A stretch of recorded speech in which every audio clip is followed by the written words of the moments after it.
Ukraine interfered in the elections in Hungary and the United States of America, and the leadership of the European Union is the main enemy of all Europeans, especially Hungarians, and therefore Viktor Orban will save all of Europe. Such statements were made today by US Vice President J.D. Vance, who arrived in Budapest to publicly support Viktor Orban in the upcoming elections to the Hungarian parliament. In fact, this is how the White House showed that, besides Putin, Trump is also interested in Viktor Orban's victory in Hungary. You may have already seen the news about J.D. Vance's visit to Hungary, so in this episode I will focus on the key question, why? The second most powerful person in the United States, J.D. Vance, during the war in Iran, while Donald Trump's deadline is approaching, and during the crisis in the Congress. The Hungarian is so desperately trying to save Viktor Orban from losing the election. Why does Trump need Orban, and how does he help destabilize the European Union not only for Moscow, but also for Washington? My name is Alexei Pecci. Let's discuss this topic together. But before we start this episode, I ask you to subscribe to the channel, like this episode, and leave any comment under this video. This is very important for promoting the channel. На YouTube я буду вам за это благодарен. Subscribe to my Telegram channel Peachy News. The link to it is in the description of this video. So, on April 12, parliamentary elections will be held in Hungary, and according to the latest polls, Orban is significantly behind the opposition, which could become his first defeat in an election. And today, US Vice President J.D. Vance flew to Budapest to support Orban and immediately started talking nonsense about Ukraine. Vance stated that the greatest contribution to efforts to end Russia's war against Ukraine was made by Trump and Orban. Quote, DC. This war would never have started if Donald Trump had been president 4 years ago. But now that it has already started, the two leaders who have done the most to put an end to this devastating conflict are Donald Trump and Viktor Orban. The effectiveness of both politicians is due to their desire to understand the interests of both sides, both Ukrainian and Russian. Yeah, right, Viktor Orban is really very interested in the interests of the Ukrainian side. Vance added that they achieved this thanks to diplomatic efforts and constant dialogue. Also, in his opinion, those people who accuse Orban of having a pro-Russian stance supposedly were the ones who first created an energy-vulnerable economy in Europe. And this led to, quote, Ukraine becoming weak and Russia becoming strong. Well then, J.D. Vance stated that the Ukrainian intelligence supposedly has forces that are trying to influence the outcome of elections in the US and in Hungary, quote. This is their usual practice. It's part of the price you have to pay for dealing with certain elements of their system. There were people in the Ukrainian system who, literally just a few weeks before the 2024 US presidential election, started campaigning in support of the Democrats. Moreover, the bureaucrats in Brussels tried to destroy Hungary's economy. They tried to make Hungary less energy independent. They tried to increase costs for Hungarian consumers. And here's the last thing. This is just laughable. Well, apparently J.D. Vance doesn't understand the meaning of the word energy independence at all. Hungary is almost 100% dependent on oil and gas supplies from one country, from Russia. And when Russia struck the Druzhba oil pipeline in Ukraine, it became a disaster for Viktor Orban's regime.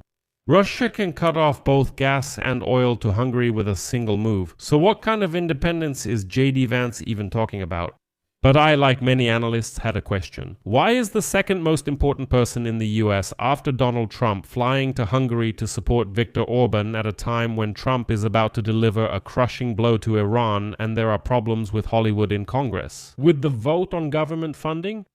Well, it must be admitted that in recent years the two administrations have become so close that Orban told journalists this period is a golden era of American-Hungarian relations marked by growing economic and defense cooperation. That's true.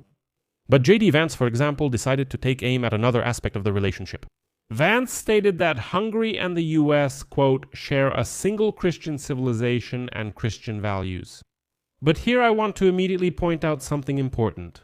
When Vance was leaving the United States of America, negotiations between Washington and Tehran were still ongoing, not direct but indirect, and there was still hope for direct talks. In other words, the issue being discussed was that Iranian and American officials would finally meet in person.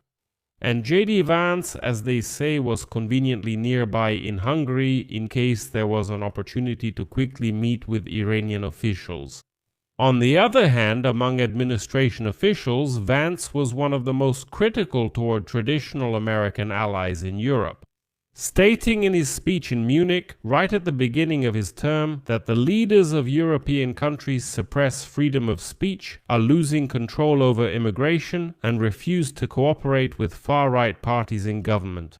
The visit on Tuesday took place against the backdrop of new tensions in relations between Washington and most of Europe, since Trump has repeatedly stated that he is reconsidering the US commitments to NATO, after the alliance leaders refused to meet his demands to deploy naval forces to reopen the Strait of Hormuz.